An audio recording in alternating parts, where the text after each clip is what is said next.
سلام دوستان، خیلی خوش اومدید به یه ویدیو دیگه. من فرهان هستم از چنل اسپکتری مورتال.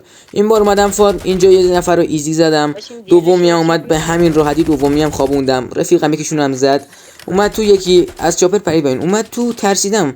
بعد یهو رفتم بکش فینیششو گرفتم. آخه اینجا فینیششو گرفتم، ناکشم کردم.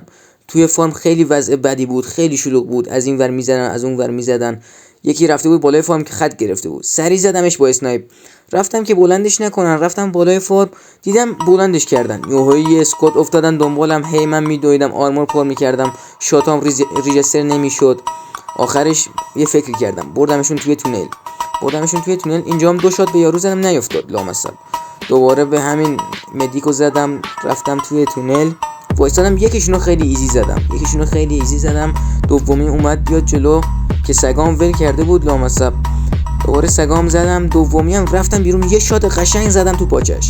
بعد دوباره رفتم تو، دیدم یه اسکواد دیگه هم بک درگیرم با این اسکواد، 2 تا اسکواد بودن.